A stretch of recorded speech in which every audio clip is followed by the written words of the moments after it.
A very good evening to my dear viewers. Welcome to my YouTube channel. This is Arun Giradi here. In today's class, we would like to discuss about the Indian financial service subject, that is lease. Okay, leasing anta ನಾವು ಅಲ್ಲಿ ಕರಿತೀವಿ, ಗೇಣಿಗಾರಿಕೆ. So ಈ chapter ಬಹಳ important. The leasing will comes under accounting standard 19. Okay, so leasing is comes under accounting standard 19. Okay, anyway, what is a lease? So we have to understand. Lease is a contractual arrangement calling for a lessor to pay lease is a contractual arrangement calling for a lessee to pay to the lessor for use of asset. In simple language, we can say lease is a agreement between lessor and lessee. Please understand the word. Lease is a agreement between lessor and lessee for the use of asset to pay on rental basis ಅಂತ ನಾವು ಅಲ್ಲಿ ಕರಿತೀವಿ. Okay, ಇನ್ನೊಂದ್ಸಲ ಹೇಳ್ತೀನಿ ನೋಡ್ರಿ. Lease is a contract between lesser and lessee for a agreed period of time for use of a asset on rental basis. What it means?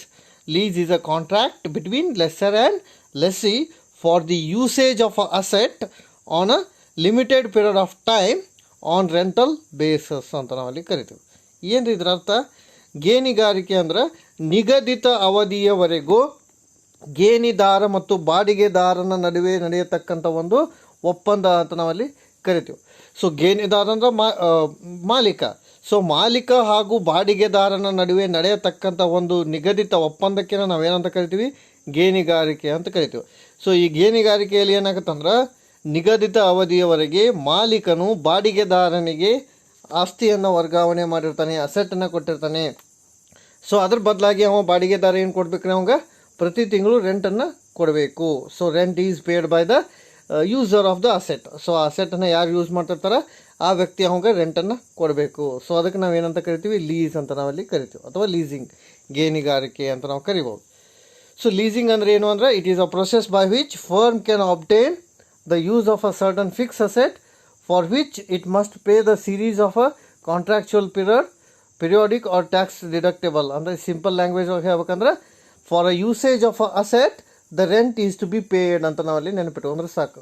For the usage of asset the rent is paid by the user ಅಂತ ನಾವಲ್ಲಿ ಕರಿತೀವಿ. So ನೋಡಿರಿ, simple language ಒಳಗೆ ನೆನಪಿಟ್ಕೊಳ್ರಿ. Lesser ಒಬ್ಬ ವ್ಯಕ್ತಿ, lessee ಇನ್ನೊಬ್ಬ ವ್ಯಕ್ತಿ. So ಲೆಸ್ಸರ owner ಇರ್ತಾನೆ, ಲೆಸ್ಸಿ ಯೂಸರ್ ಇರ್ತಾನೆ. ಲೆಸ್ಸರ ಅಸೆಟನ್ನು ಅವ ಏನು ಕೊಡ್ತಾನೆ? ಲೆಸ್ಸಿಗೆ ಕೊಡ್ತಾನೆ. ಸೊ ಅದ್ರ ಬದಲಾಗಿ ಲೆಸ್ಸಿ ಏನು ಕೊಡಬೇಕು ರೀ? ರೆಂಟ್ ಕೊಡಬೇಕು. So every month. So this contract is called as a leasing ಅಂತ ನಾವಲ್ಲಿ ಕರಿತೀವಿ. Lessor grant the asset to the lessee for use of a asset ಅಂತ ನಾವಲ್ಲಿ ಹೇಳ್ಬೋದು. Next important terms use in a leasing is lessee is a receiver of a service of a asset. ನೋಡಿ ಕೊಟ್ಟಾರೆ clear ಆಗಿ. Who is a lessee? Lessee is the receiver of the service or asset under the lease contract ಅಂತ ನಾವಲ್ಲಿ ಹೇಳ್ಬೋದು. So ಗೇಣಿ ಒಪ್ಪಂದದಲ್ಲಿ lessee ಇದ್ದಂಥವು ಏನಿರ್ತಾನೆ ರೀ? ಅಸೆಟನ್ನು ಉಪಯೋಗಿಸ್ತಿರ್ತಾನೆ. So ಅಸೆಟನ್ನು ಉಪಯೋಗಿಸುವಾಗ ಅವ ನಿಗದಿತ ಅವಧಿವರೆಗೂ ಅಸೆಟನ್ನು ಏನು ಮಾಡ್ತಾನೆ? ಯೂಸ್ ಮಾಡ್ತಾನೆ ಅಂತ ನಾವಲ್ಲಿ ಹೇಳ್ಬೋದು. Then who is a lessor? He is a owner of the asset. Lessor ಏನು ರೀ? ಯಾರು? ಓನರ್ ಆಫ್ ದ ಅಸೆಟ್ ಇರ್ತಾನೆ. ಆಸ್ತಿಯ ನಿಜವಾದ ಮಾಲೀಕ ಯಾರಪ್ಪ ಅಂದ್ರೆ ಲೆಸ್ಸರ್ ಅಂತ ನಾವಲ್ಲಿ ಹೇಳ್ಬೋದು. ನಾವು ಟೆನೆನ್ಸಿ ಅಂದರೆ ಏನು? It is a relationship between tenant and landlord. Okay, so ಇದು ಲೀಸಿಂಗ್ ಒಳಗೆ ಬರೋಂಗಿಲ್ಲ, ಬಟ್ ವರ್ಡ್ಸ್ ನೆನ್ಪಿಟ್ಕೋಬೇಕು. The relationship between tenant and landlord ಇತ್ತಂದ್ರೆ ಅದಕ್ಕೆ ಟೆನೆನ್ಸಿ ಅಂತ ಕರಿತೀವಿ. ಆಮೇಲೆ ಟರ್ಮ್ ಅಂದರೆ ಏನು? It is a fix or indefinite period of time which is involved in a lease contract. So ಗೇಣಿ ಒಪ್ಪಂದದಲ್ಲಿ ಬರ್ತಕ್ಕಂಥ ಒಂದು ನಿಗದಿತ ಅವಧಿಯವರೆಗೆ ಇರ್ತಕ್ಕಂಥ ಅವಧಿಯನ್ನು ನಾವೇನಂತ ಕರಿತೀವಿ? ಟರ್ಮ್ ಅಂತ ಕರಿತೀವಿ. ಆಮೇಲೆ rent is another word which come across in a leasing. Rent is a consideration for a lease. So this is a important word. Rent ಅಂದರೆ ಏನು ರೀ? Consideration for lease. ಗೇಣಿಗಾರಿಕೆಗೆ ಒಂದು ನಿಗದಿತವಾದಂತಹ ಪದ್ಧತಿಗೆ ನಾವು ಏನಂತ ಕರಿತೀವಿ? ಕನ್ಸಿಡರೇಷನ್ ಅಂತ ಕರಿತೀವಿ. So rent is a consideration for lease. So ಗೇಣಿ ಆಗಬೇಕಾದ್ರೆ ಅದಕ್ಕೆ ನಾವು ರಿಪ್ಲೈ ಆಗಿ ಏನು ಕೊಡ್ತೀವಿ ಅದಕ್ಕೆ ನಾವು ಏನಂತ ಕರಿತೀವಿ? ರೆಂಟ್ ಅಂತ ಕರಿತೀವಿ. ಸೊ ಗೇಣಿ ಬದಲಾಗಿ ನಾವು ಬಾಡಿಗೆಯನ್ನು ಕೊಡ್ತೀವಿ. ಸೊ ಇದು important terminologies. Okay, yes, let us go to the meaning of a lease. Okay, in detail. Lease it is a just define definition ನೋಡೋದಾದರೆ it is a contractual arrangement. Already ಹೇಳಿದಾಗ ಏನು keyword ನೆನ್ಪಿಟ್ಕೋಬೇಕ್ರಿ, it is a contractual arrangement. Lease ಅಂದ್ರೆ ಏನ್ರಿ, ಒಂದು ಒಪ್ಪಂದ ಆಧಾರಿತ ವ್ಯವಹಾರ ಅಂತ ನಾವಲ್ಲಿ ಕರಿತೀವಿ. It is a contractual arrangement. Here the party owning the asset he is known as a lesser. So ಯಾವ ವ್ಯಕ್ತಿ ಆಸ್ತಿಯನ್ನು ಹೊಂದಿರ್ತಾನೆ ಆ ವ್ಯಕ್ತಿಗೆ ನಾವೇನಂತ ಕರಿತೀವಿ, ಲೆಸ್ಸರ್ ಅಂತ ಕರಿತೀವಿ, ಮಾಲೀಕ ಅಂತ ನಾವಲ್ಲಿ ಕರಿತೀವಿ. ಆಮೇಲೆ so here the lessor provide the asset to another person for use of a asset, he is known as a lessee. So ಮಾಲೀಕನು ಮತ್ತೊಬ್ಬ ವ್ಯಕ್ತಿಗೆ ನಿಗದಿತ ಅವಧಿಯವರೆಗೆ ಆಸ್ತಿಯನ್ನು ಉಪಯೋಗಿಸಲು ಕೊಟ್ಟಿರ್ತಾನೆ. ಸೊ ಆ ವ್ಯಕ್ತಿ ಯಾರು ಅಂದರೆ ಲೆಸ್ಸಿ ಅಂತ ನಾವಲ್ಲಿ ಕರಿತೀವಿ. ಆಮೇಲೆ over a certain period of time, agreed period of time. So ಈ ಲೀಸಿಂಗ್ ಹೆಂಗಿರುತ್ತೆ ರೀ, ಅಗ್ರೀಡ್ ಪೀರಿಯಡ್ ಆಫ್ ಟೈಮ್ ಇರುತ್ತೆ, ಒಪ್ಪಂದದ ಅವಧಿಗೆ ಸಂಬಂಧಪಟ್ಟಿರುತ್ತೆ. ಒಂದು ಸೂಕ್ತ ಒಪ್ಪಂದದ ಅವಧಿ ಅನ್ವಯ ನಾವೇನು ಮಾಡ್ತೀವಿ, ವ್ಯವಹಾರವನ್ನು ಮಾಡ್ತೀವಿ ಅಂತ ಹೇಳ್ಬೋದು. ಆಮೇಲೆ for a consideration in the form or return of a periodic payment, continuously ನಾವೇನು ಕೊಡ್ತೀವಿ ಅವ್ರಿಗೆ, ರೆಂಟನ್ನು ಕೊಡ್ತೀವಿ. ಪೀರಿಯಾಡಿಕಲಿ ಅವ್ರಿಗೆ ಏನನ್ನು ಕೊಡ್ತೀವಿ, ರೆಂಟನ್ನು ಕೊಡ್ತೀವಿ ಅಂತ ಹೇಳ್ಬೋದು. ಆಮೇಲೆ at the end of a period of a contract,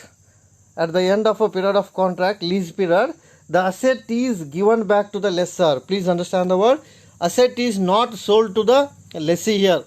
ಲೆಸ್ಸಿಗೆ lessor ಏನು ಮಾಡಿರಂಗಿಲ್ಲ ರೀ, ಅಸೆಟ್ಟನ್ನು ಮಾರಾಟ ಮಾಡಿರಂಗಿಲ್ಲ ಇಲ್ಲಿ. ಸೊ ಮಾರಾಟ ಮಾಡುವ ಬದಲಾಗಿ ಆ ಆಸ್ತಿಯನ್ನು ಉಪಯೋಗಿಸಿಕೊಳ್ಳಲು ಅವಾಗ ಅಧಿಕಾರವನ್ನು ಕೊಟ್ಟಿರ್ತಾನೆ. ಅಂದರೆ ಇಲ್ಲಿ ಮಾಲೀಕನು ಬಾಡಿಗೆದಾರನಿಗೆ ಆಸ್ತಿಯನ್ನು ಸಂಪೂರ್ಣವಾಗಿ ವರ್ಗಾಯಿಸೋ ಸಂದರ್ಭದಲ್ಲಿ ಅವನು ಮಾರಾಟ ಮಾಡಿರಂಗಿಲ್ಲ, ಆ ಆಸ್ತಿಯನ್ನು ಉಪಯೋಗಿಸಲಿ ಅಂತ ಅವನು ಕೊಟ್ಟಿರ್ತಾನೆ. ಸೊ ಹಂಗಾದ್ರೆ ಪಿರಿಯಡ್ ಆದಮೇಲೆ ಲೆಸ್ಸರ್ ಏನು ಮಾಡಬೇಕು ಅಂದ್ರೆ, ಲೆಸ್ಸಿ ಏನು ಮಾಡಬೇಕು ಅಂದರೆ ಲೆಸ್ಸರ್ಗೆ ಅಸೆಟನ್ನು ರೀಪೇಮೆಂಟ್ ಮಾಡಬೇಕು, ವಾಪಸ್ ಕೊಡಬೇಕು ಅಂತ. ಆಮೇಲೆ unless there is a provision for renewal of a contract. Okay, contract renewal ಆಗೋದು ಅದಕ್ಕೆ ಸಂಬಂಧಪಟ್ಟಿರೋದು. ನೋಡಿ, ಲೀಸಿಂಗ್ ಅಂದರೆ ಏನು simple, it is one arrangement or a transaction. ಆಮೇಲೆ there are two parties involve, ಇಬ್ಬರು ಇರ್ತಾರೆ ಇದ್ರೊಳಗೆ, ಒಬ್ಬವ ಲೆಸ್ಸರ, ಇನ್ನೊಬ್ಬವ lessee. Lessor is the owner of the asset, lessee is the user of asset. ಇಷ್ಟು ನೆನಪಿಟ್ಕೊಂಡು ಸಾಕು. ಮೊದಲೇದು agreement, it is a contractual agreement, ಒಪ್ಪಂದ ಆಧಾರಿತವಾದ ಪದ್ಧತಿ. ಎರಡನೇದು ಲೀಸಿಂಗ್ ಒಳಗೆ ನೆನ್ಪಿಟ್ಕೋಬೇಕು, lessor is a owner of the asset, lessor ಆಸ್ತಿಯ ಮಾಲೀಕ. ಲೆಸ್ಸಿ ಏನಪ್ಪ ಅಂದರೆ user of the asset. So lessee ಏನು, ಯೂಸರ್ ಆಫ್ ದ ಅಸೆಟ್, ಆ ಆಸ್ತಿಯನ್ನು ಉಪಯೋಗಿಸುವ ವ್ಯಕ್ತಿ. ಆಮೇಲೆ lease is a agreement for a particular period of time. Lease ಅನ್ನೋದೇನ್ರಿ, ಒಂದು ನಿಗದಿತ ಅವಧಿವರೆಗೆ ಇರ್ತಕ್ಕಂಥ ಒಂದು ಒಪ್ಪಂದ ಅಂತ ನಾವಲ್ಲಿ ಹೇಳ್ಬೋದು. ಆಮೇಲೆ lease is based on a rent is paid on the contract of leasing. So leasing contract ಒಳಗೆ ನಾವು ಏನನ್ನು ಕೊಡ್ಬೇಕು ರೀ, ರೆಂಟನ್ನು ಕೊಡಬೇಕು, ಬಾಡಿಗೆಯನ್ನು ಕೊಡಬೇಕು. ಯಾರಿಗೆ ಬಾಡಿಗೆಯನ್ನು ಕೊಡಬೇಕು ರೀ, ಮಾಲೀಕರಿಗೆ. ಹೂ is a owner, lesser is a owner. ಆಮೇಲೆ at the end of a period, compulsorily the lessee has to repay the asset. Lessee has to repay a return. Okay, at the end period, lessee has returned the asset to lessor, because in an agreement lessor only told that after a period of time you have to repay the asset to me. On that, if you are using the asset, you are supposed to pay the rent regularly ಅಂತ ಹೇಳ್ತಾನೆ ನಾವು. ಅಂದ್ರೆ ಮಾಲೀಕನು ಬಾಡಿಗೆದಾರನಿಗೆ ಆಸ್ತಿಯನ್ನು ವರ್ಗಾಯಿಸುವ ಸಂದರ್ಭದಲ್ಲಿ ನಿಗದಿತ ಅವಧಿಯವರೆಗೂ ಬಾಡಿಗೆಯನ್ನು ಕೊಡುವಂತ ಅವ ಹೇಳಿರ್ತಾನೆ. ಸೊ ಅದರ ಆಧಾರದ ಮೇಲೆ ನಾವು ಕನ್ಸಿಡರೇಷನ್ ಮಾಡ್ಬೋದು. ಸೊ ಇದು ಲೀಸ್ ಅಂತ ನಾವಲ್ಲಿ ಹೇಳ್ಬೋದು.